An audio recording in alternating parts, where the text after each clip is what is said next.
नमस्कार।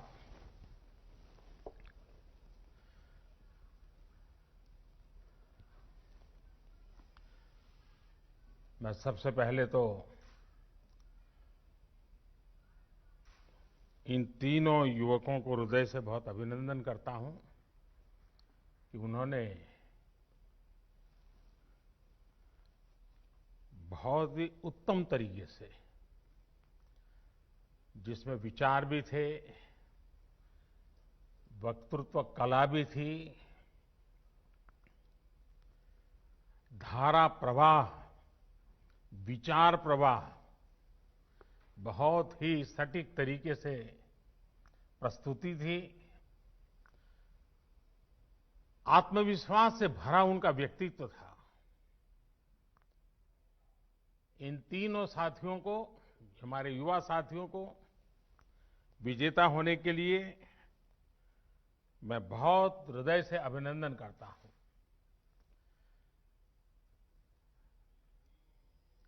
लोकसभा के स्पीकर श्री ओम बिरला जी, शिक्षा मंत्री श्री रमेश पोखरियाल निशंक जी, खेल और युवा मामलों के मंत्री श्री किरण रिजिजू जी और देश भर के मेरे युवा साथी, आप सभी को राष्ट्रीय युवा दिवस की बहुत बहुत शुभकामनाएं। स्वामी विवेकानंद की जन्म जयंती का ये दिन हम सभी को नई प्रेरणा देता है।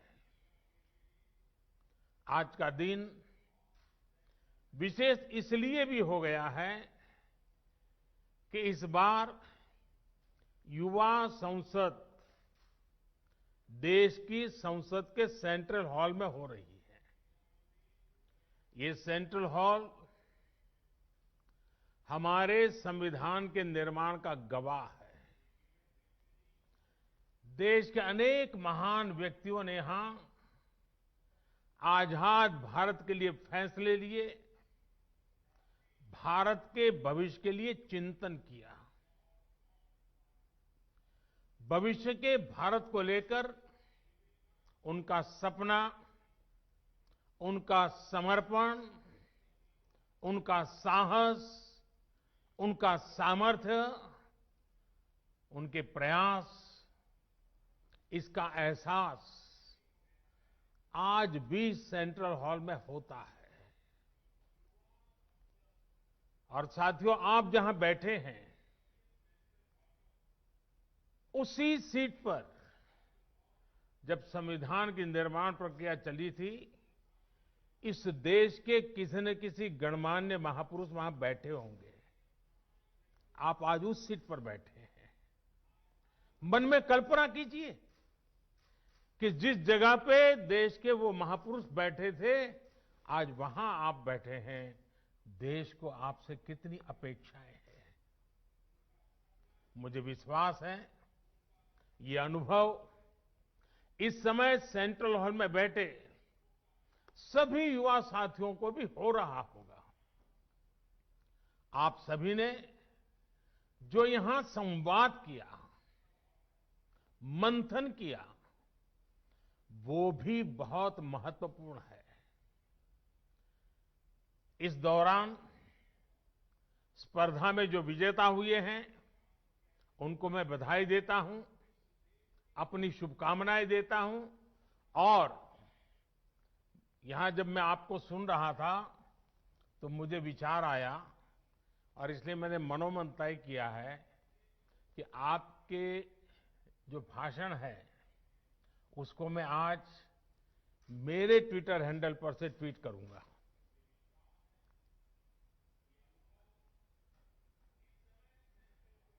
और आप तीन का ही करूंगा ऐसा नहीं, अगर रिकॉर्डेड मटेरियल अवेलेबल होगा तो मैं जो कल फाइनल पैनल में थे उनके लिए भी उनके भाषण को ट्वीट करूंगा, ताकि देश को पता चले कि संसद के परिषद में, इस परिसर में हमारे भावी भारत कैसे आकार ले रहा है। तो मेरे लिए ये बहुत गर्व की बात होगी कि मैं आज आपके भाषण को ट्वीट करूंगा। साथियों, स्वामी जी ने जो देश और समाज को दिया है, वो समय और स्थान से परे हर पीढ़ी को प्रेरित करने वाला है, रास्ता दिखाने वाला है। आप देखते होंगे कि भारत का शायद ही ऐसा कोई गांव हो, कोई शहर हो, कोई व्यक्ति हो जो स्वामी जी से खुद को जुड़ा महसूस न करता हो, उससे प्रेरित न होता हो। स्वामी जी की प्रेरणा ने आजादी की लड़ाई को भी नई ऊर्जा दी थी।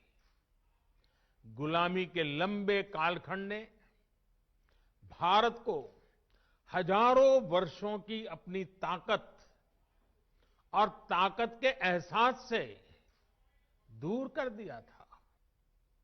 स्वामी विवेकानंद ने भारत को उसकी वो ताकत याद दिलाई, एहसास कराया, उनके सामर्थ्य को उनके मन मस्तिष्क में पुनर्जीवित किया, राष्ट्रीय चेतना को जागृत किया।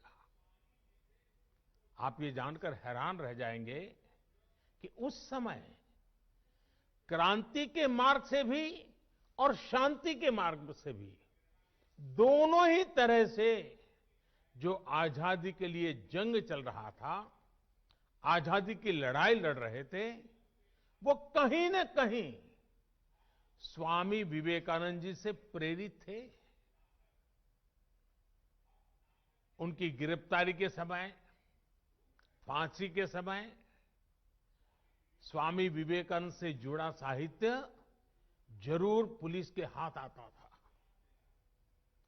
तब इसका बाकायदा अध्ययन करवाया गया था कि स्वामी विवेकानंद जी के विचारों में ऐसा क्या है जो लोगों को देशभक्ति के लिए, राष्ट्र निर्माण के लिए, आजादी के लिए मर मिटने की प्रेरणा देता है, हर नवयुवान के मस्तिष्क को इतना प्रभावित करता है। समय गुजरता गया, देश आजाद हो गया, लेकिन हम आज भी देखते हैं स्वामी जी हमारे बीच ही होते हैं, प्रतिपल हमें प्रेरणा देते हैं। उनका प्रभाव हमारी चिंतन धारा में कहीं न कहीं नजर आता है। आध्यात्म को लेकर उन्होंने जो कहा, राष्ट्रवाद, राष्ट्र निर्माण, राष्ट्रभक्ति को लेकर उन्होंने जो कहा, जन सेवा से जग सेवा को लेकर उनके विचार आज हमारे मन मंदिर में उतनी ही तीव्रता से प्रभावित होते हैं। मुझे विश्वास है आप युवा साथी भी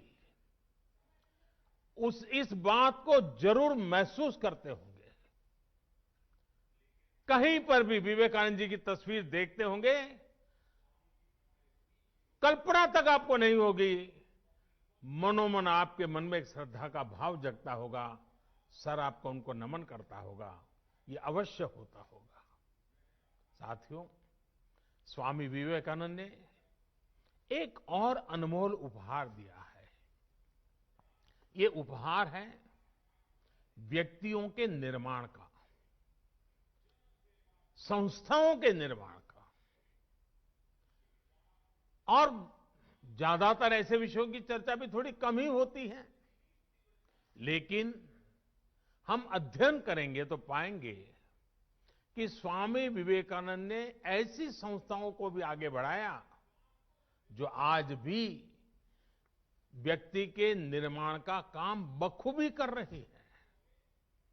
उनके संस्कार, उनका सेवा भाव, उनका समर्पण भाव लगातार जगाती रहती है। व्यक्ति से संस्था का निर्माण और संस्था से अनेकों व्यक्तियों का निर्माण एक अनवरत, अविलंब, अबाधित चक्र है जो चलता ही जा रहा है। लोग स्वामी जी के प्रभाव में आते हैं, संस्थाओं का निर्माण करने की प्रेरणा लेते हैं, संस्था निर्माण करते हैं, फिर उन संस्थानों से, उसकी व्यवस्था से, प्रेरणा से, विचार से, आदर्श से ऐसे लोग निकलते हैं जो स्वामी जी के दिखाए मार्ग पर चलते हुए नए लोगों को खुद से जोड़ते चलते हैं। इंडिविजुअल से इंस्टीट्यूशंस और इंस्टीट्यूशन से फिर इंडिविजुअल, ये चक्र आज भारत की बहुत बड़ी ताकत है। आप लोग एंटरप्रेन्योरशिप के बारे में बहुत सुनते हैं। वो भी तो कुछ एक प्रकार से यही बातें हैं। एक ब्रिलियंट इंडिविजुअल एक शानदार कंपनी बनाता है, बाद में उस कंपनी में जो इकोसिस्टम बनता है उसकी वजह से वहां अनेकों ब्रिलियंट इंडिविजुअल्स बनते हैं। ये इंडिविजुअल्स आगे जाकर और नई कंपनियां बनाते हैं। इंडिविजुअल्स और इंस्टीट्यूशन का ये चक्र देश और समाज के हर क्षेत्र, हर स्तर के लिए उतना ही महत्वपूर्ण है। साथियों, आज जो देश में नई नेशनल एजुकेशन पॉलिसी लागू की गई है, उसका भी बहुत बड़ा फोकस बेहतर इंडिविजुअल्स के निर्माण पर है। व्यक्ति निर्माण से राष्ट्र निर्माण, ये पॉलिसी युवाओं की इच्छा, युवाओं के कौशल, युवाओं की समझ, युवाओं के फैसले को सर्वोच्च प्राथमिकता देती है। अब चाहे जो सब्जेक्ट चुनिए, चाहे जो कॉम्बिनेशन चुनिए, चाहे जो स्ट्रीम चुनिए, एक कोर्स को ब्रेक देकर आप दूसरा कोर्स शुरू करना चाहें तो आप वो भी कर सकते हैं। अब ये नहीं होगा कि पहले वाले कोर्स के लिए आपने जो मेहनत की थी वो बेकार हो जाएगी। आपको उतनी पढ़ाई का भी सर्टिफिकेट मिल जाएगा जो आगे ले जाएगा। साथियों, आज देश में एक ऐसा इकोसिस्टम विकसित किया जा रहा है जिसकी तलाश में अक्सर हमारे युवा विदेशों का रुख करते हैं। वहां की आधुनिक शिक्षा, बेहतर एंटरप्राइज अपॉर्चुनिटीज, टैलेंट को पहचानने वाली, सम्मान देने की वाली व्यवस्था उन्हें स्वाभाविक रूप से आकर्षित करती थी। अब देश में ही ऐसी व्यवस्था हमारे युवा साथियों को मिले, इसके लिए हम प्रतिबद्ध भी हैं, हम प्रयासरत भी हैं। हमारा युवा खुलकर अपनी प्रतिभा, अपने सपनों के अनुसार खुद को विकसित कर सके, इसके लिए आज एक एनवायरनमेंट तैयार किया जा रहा है, इकोसिस्टम तैयार की जा रही है। शिक्षा व्यवस्था हो, समाज व्यवस्था हो, कानूनी बारीकियां हो, हर चीज में इन बातों को केंद्र में रखा जा रहा है। स्वामी जी का बहुत जोर उस बात पर भी था जिसको हमने कभी भूलना नहीं चाहिए। स्वामी जी हमेशा कहते थे और वो इस बात पर बल देते थे, वे शारीरिक ताकत पर भी बल देते थे, मानसिक ताकत पर भी बल देते थे। वो कहते थे, muscles of iron and nerves of steel. उनकी प्रेरणा, उन्हीं की प्रेरणा से आज भारत के युवाओं की शारीरिक मानसिक फिटनेस पर विशेष फोकस किया जा रहा है। फिट इंडिया मूवमेंट हो, योग के प्रति जागरूकता हो, या फिर स्पोर्ट्स से जुड़े आधुनिक इंफ्रास्ट्रक्चर का निर्माण, ये युवाओं को मानसिक और शारीरिक रूप से सुदृढ़ कर रहे हैं। साथियों, आजकल आप लोग कुछ टर्म्स बार बार सुनते होंगे, आपके कान पे आता रहता है। पर्सनालिटी डेवलपमेंट या तो फिर टीम मैनेजमेंट। इनकी बारीकियों को भी आप स्वामी विवेकानंद का अध्ययन करने के बाद और आसानी से समझ पाएंगे। पर्सनालिटी डेवलपमेंट का उनका मंत्र था, बिलीव इन योरसेल्फ। अपने आप पर भरोसा करो, अपने आप पर विश्वास करो। लीडरशिप का उनका मंत्र था, बिलीव इन ऑल। वे कहते थे, पुराने धर्मों के मुताबिक नास्तिक वो है जो ईश्वर में भरोसा नहीं करता, लेकिन नया धर्म कहता है नास्तिक वो है जो खुद में भरोसा नहीं करता। और जब नेतृत्व की बात आती थी तो वो खुद से भी पहले अपनी टीम पर भरोसा जताते थे।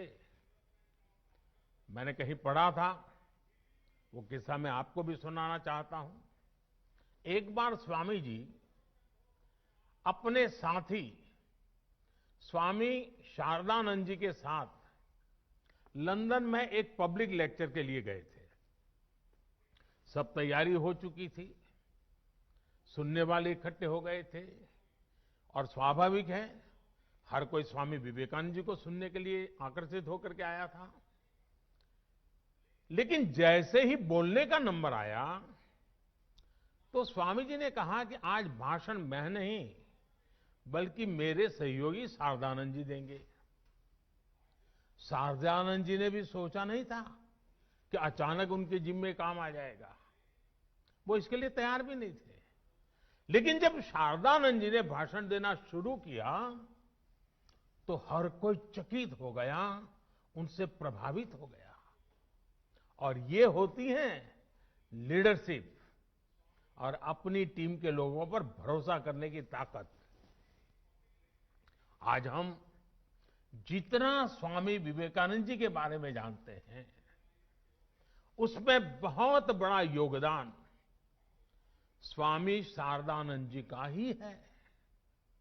साथियों, ये स्वामी जी ही थे जिन्होंने उस दौर में कहा था कि निडर, बेबाक, साफ दिल वाले, साहसी और आकांक्षी युवा ही वो नींव हैं जिस पर राष्ट्र के भविष्य का निर्माण होता है। वो युवाओं पर, युवा शक्ति पर इतना विश्वास करते थे। अब आपको उनके इस विश्वास की कसौटी पर खरा उतरना है। भारत को अब नई ऊंचाइयों पर ले जाने का काम, देश को आत्मनिर्भर बनाने का काम आप सब युवा को ही करना है।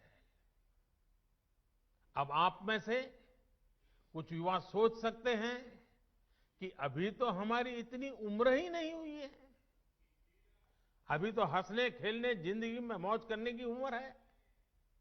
साथियों, जब लक्ष्य स्पष्ट हो, इच्छा शक्ति हो, तो उम्र कभी बाधा नहीं बनती है, उम्र इतनी मायने नहीं रखती है। आप हमेशा याद रखिएगा कि गुलामी के समय में आजादी के आंदोलन की कमान युवा पीढ़ी ने ही संभाली थी। जानते हैं, शहीद खुदीराम बोस जब फांसी पर चढ़े तो उनकी उम्र क्या थी? सिर्फ 18-19 साल। भगत सिंह को फांसी लगी तो उनकी उम्र कितनी थी? सिर्फ 24 साल। भगवान बिरसा मुंडा जब शहीद हुए तो उनकी आयु कितनी थी? बमुश्किल 25 साल। उस पीढ़ी ने ये ठान लिया था कि देश की आजादी के लिए ही जीना है, देश की आजादी के लिए मरना है। लॉयर्स, डॉक्टर, प्रोफेसर्स, बैंकर्स, अलग अलग प्रोफेशन से यंग जनरेशन के लोग निकले और सबने मिलकर के हमें आजादी दिलाई। साथियों, हम उस कालखंड में पैदा हुए हैं, क्योंकि मैं भी आजाद हिंदुस्तान में जन्मा हूं। मैंने गुलामी देखी नहीं है, और मेरे सामने आप जो बैठे हैं, आप भी सब आजादी में पैदा हुए हैं। हमें देश की स्वतंत्रता के लिए मरने का मौका नहीं मिला, लेकिन हमें आजाद भारत को आगे बढ़ाने के लिए मौका जरूर मिला है। ये मौका हमें गंवाना नहीं है। साथियों, आजादी के 75 साल लेकर आजादी से 100 साल होने तक, ये आने वाले 25-26 साल बहुत ही महत्वपूर्ण है। 2047 जब आजादी के 100 साल होंगे, ये 25-26 साल की यात्रा बहुत महत्वपूर्ण है। साथियों, आप भी सोचिए, आप आज जिस उम्र में हैं, अब से जो समय शुरू हो रहा है अपना, वो आपके जीवन का स्वर्णिम काल है, उत्तम काल है। और वही कालखंड भारत को भी आजादी के 100 साल की तरफ ले जा रहा है। मतलब आपके विकास की ऊंचाइयां, आजादी के 100 साल की सिद्धियां, दोनों कदम से कदम मिलाकर के चल रही है। मतलब आपकी जिंदगी के आने वाले 25-26 साल, देश के आने वाले 25-26 साल के बीच बहुत बड़ा तालमेल है, बहुत बड़ी अहमियत है। अपने जीवन में इन वर्षों में सर्वोच्च प्राथमिकता देश को दीजिए, देश की सेवा को दीजिए। विवेकानंद जी कहते थे कि ये सदी भारत की है। इस सदी को, भारत की सदी, हमारी युवा पीढ़ी को ही बनाना है। आप जो भी करिए, जो भी फैसला लीजिए, उसमें जरूर सोचिए कि इससे देश का क्या हित होगा। साथियों, स्वामी विवेकानंद जी कहते थे कि हमारे युवाओं को आगे आकर राष्ट्र का भाग्य विधाता बनना चाहिए। इसलिए ये आपकी जिम्मेदारी है कि भारत के भविष्य का नेतृत्व करें। और आपकी ये जिम्मेदारी देश की राजनीति को लेकर के भी है, क्योंकि राजनीति, पॉलिटिक्स देश में सार्थक बदलाव लाने का एक सशक्त माध्यम है। हर क्षेत्र की तरह पॉलिटिक्स को भी युवाओं की बहुत ज्यादा